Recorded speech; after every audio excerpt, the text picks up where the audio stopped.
হাজার বছর আগের কাগজ, চা এবং নুডলস থেকে শুরু করে আজকের প্যাসেঞ্জার ড্রোন কিংবা নতুন জ্বালানির গাড়ি, সুপ্রাচীন কাল থেকেই বিশ্ব সভ্যতা এগিয়ে চলেছে চীনের শক্তিশালী এসব আবিষ্কারের হাত ধরে। নানা সময়ে দারুণ সব আবিষ্কার করে আধুনিক সভ্যতার ভিত গড়ে দিয়েছে চীন। আর সেই সব আবিষ্কার নিয়ে আমাদের নিয়মিত আয়োজন মেড ইন চায়না।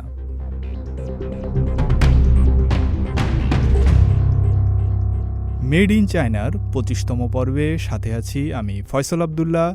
আর আজকে থাকছে চীনের আবিষ্কার সয়া সসের কথা।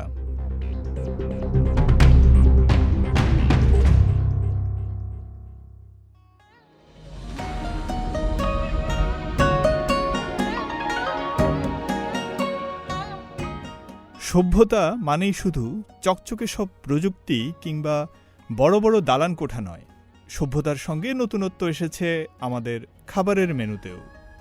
মানুষ দিনে দিনে যত আধুনিক হয়েছে ততই লম্বা হয়েছে সুস্বাদু ও স্বাস্থ্যকর খাবারের তালিকা। তবে খাবারটি যতই ৫ তারকা মানের কিংবা সুস্বাদু হোক না কেন, কিছু উপাদান আছে যেগুলো বদলায়নি হাজার বছরেও।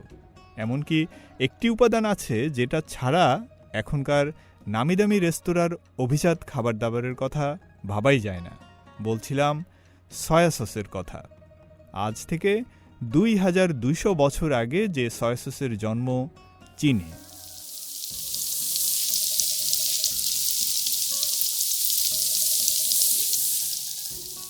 সয়া সস চীনা ভাষায় যাকে বলে চিয়াংইয়ৌ। ২২০০ বছর আগে চীনের পশ্চিম হান রাজবংশের সময় রান্নার স্বাদ বাড়াতে সয়াবিনের এক ধরনের পেস্ট তৈরি করা হতো। ওই পেস্টটাকে দীর্ঘ সময় সংরক্ষণ করে নানাভাবে রান্নায় ব্যবহার করত চীনারা। ওটাই ছিল প্রাচীনতম সয়া সস।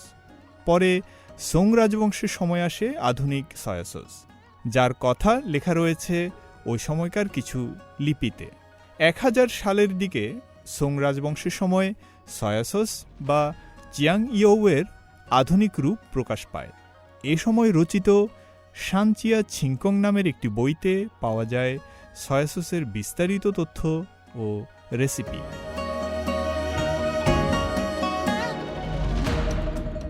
প্রাচীনকালে ফিশ সসের প্রচলনও শুরু হয় চীনে। চৌ রাজবংশের সময় মাছকে গাজানোর সময় তাতে লবণের পাশাপাশি সয়াবিনও মেশানো হতো। অর্থাৎ ওই সময় সয়া সস ও ফিশ সসকে মিশিয়ে আরেকটি সস তৈরির চেষ্টা করা হয়েছিল।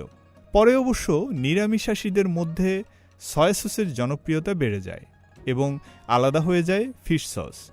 প্রাচীনকালে কিভাবে তৈরি হতো চিয়াংইয়ৌ তথা সয়া সস? ১৯ শতকের যুক্তরাষ্ট্রের নাগরিক ও বিশিষ্ট চীন বিশেষজ্ঞ স্যামুয়েল ওয়েলস উইলিয়ামস লিখেছেন, চীনের তৈরি সেরা সয়া সসটি বানানো হতো সয়াবিনকে নরম করে সিদ্ধ করে। সিদ্ধ সয়াবিনে সমপরিমাণ গম বা বার্লি যোগ করে সেটাকে গাঁজানোর জন্য রেখে দেওয়া হতো। পরে তাতে যোগ করা হতো লবণ ও লবণের ৩ গুণ পরিমাণ পানি। পুরো মিশ্রণটিকে রেখে দেওয়া হতো ৩ মাস। পরে সেটাকে চাপ দিয়ে ও ছেঁকে বের করে নেওয়া হতো সয়া সস বা চিয়াংইয়ৌ।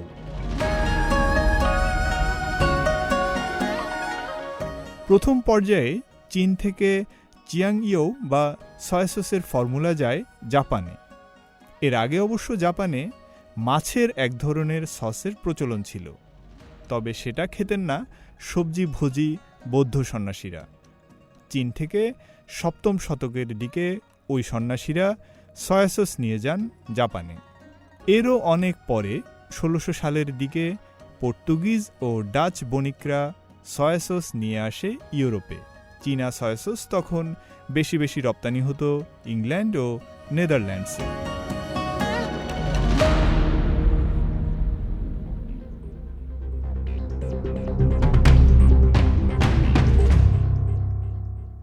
অনুষ্ঠানের এ পর্যায়ে চলুন সয়া সসের কিছু স্বাস্থ্যগুণের কথা শোনা যাক শান্তা মারিয়ার কাছ থেকে।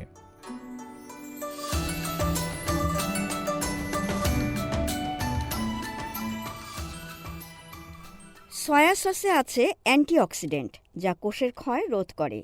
ডার্ক সয়া সসে অ্যান্টিঅক্সিডেন্ট থাকে তুলনামূলকভাবে বেশি।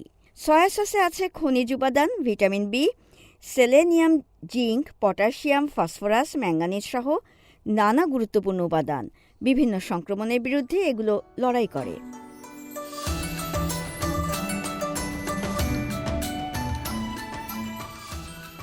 আমাদের পরিপাকতন্ত্রের জন্য সয়া সস উপকারী। এর কিছু উপাদান প্রিবায়োটিকের কাজ করে, যা আমাদের পরিপাকতন্ত্রে থাকা ব্যাকটেরিয়ার ভারসাম্য ঠিক রাখে। সয়া সস শরীরে IL-6 নামের একটি প্রোটিনের পরিমাণ নিয়ন্ত্রণে রাখে। ওই প্রোটিনটি শরীরে নানা ধরনের প্রদাহ তৈরি করে।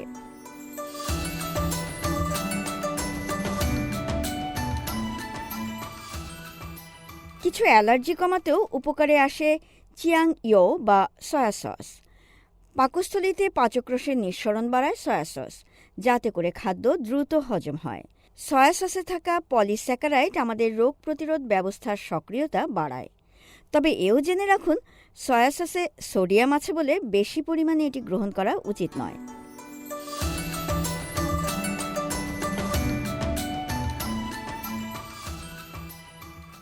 বিশ্বে এখন বলতে গেলে বেশিরভাগ রান্নাঘরেই পাওয়া যাবে চীনের আবিষ্কার সয়া সস।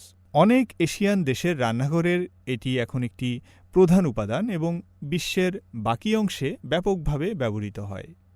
এটি হালকা থেকে ডার্ক এবং পুরু থেকে তরল অনেক প্রকারেরই হতে পারে।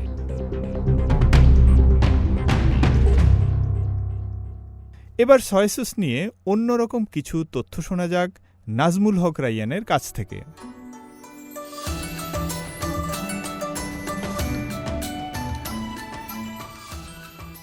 যারা মাংস খান না, তাদের খাবারের স্বাদ বাড়ানোর কথা ভেবেই মূলত সয়া সস আবিষ্কার করা হয়।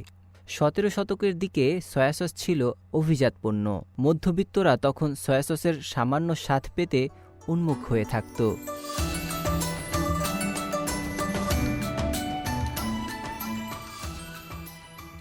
বাজারে এখন অনেক সয়া সস পাওয়া যায়, যেগুলো প্রথাগত চীনা রেসিপিতে তৈরি নয়। গাজানো প্রক্রিয়া বাদ দিয়ে এগুলোয় ব্যবহার করা হয় রাসায়নিক উপকরণ। তবে চীনের সিচুয়ান প্রদেশের লেচি শহরের মতো অনেক অঞ্চলেই প্রথাগত পদ্ধতিতে মাসখানেক ধরে সয়াবিন ও অন্যান্য শস্যের গাজন প্রক্রিয়ায় তৈরি হয় সয়া সস।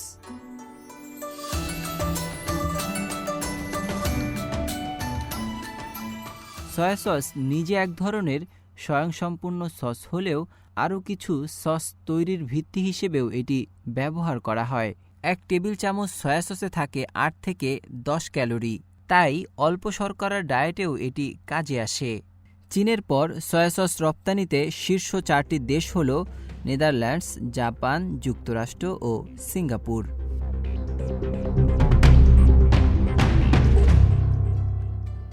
সয়া সসের জন্ম যে চীনে, সেই চীন এখনও এগিয়ে আছে সয়া সস উৎপাদন ও বাণিজ্যে।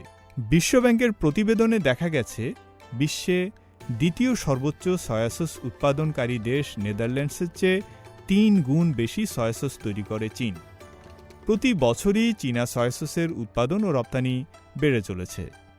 2019 সালে যেখানে চীন থেকে প্রায় $15 কোটি সয়া সস রপ্তানি হয়েছিল, সেখানে চলতি বছর সংখ্যাটা $20 কোটি ছাড়াবে বলে আশা করা হচ্ছে। আবার অভ্যন্তরীণ বাজার মিলিয়ে এ বছর এ খাতে আয় হতে পারে প্রায় $32 বিলিয়ন। হাজার বছর আগের চীনের তৈরি এই সয়া সসের প্রতি গত 2 দশকে বিশ্বের আকর্ষণ অনেকটা আচমকাই বেড়েছে বলা যায়। কেননা গত 20 বছরে বিশ্বে সয়া সসের চাহিদা বেড়েছে দ্বিগুণ।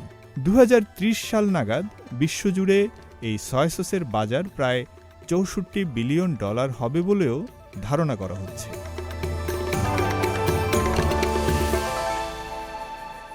সুপ্রিয় শ্রোতা, আজকের মেড ইন চায়না ছিল এই পর্যন্তই। আগামী সপ্তাহে একই সময়ে আবার হাজির হব চীনের আরেকটি সাড়া জাগানো আবিষ্কারের গল্প নিয়ে। ভালো থাকুন, সুস্থ থাকুন।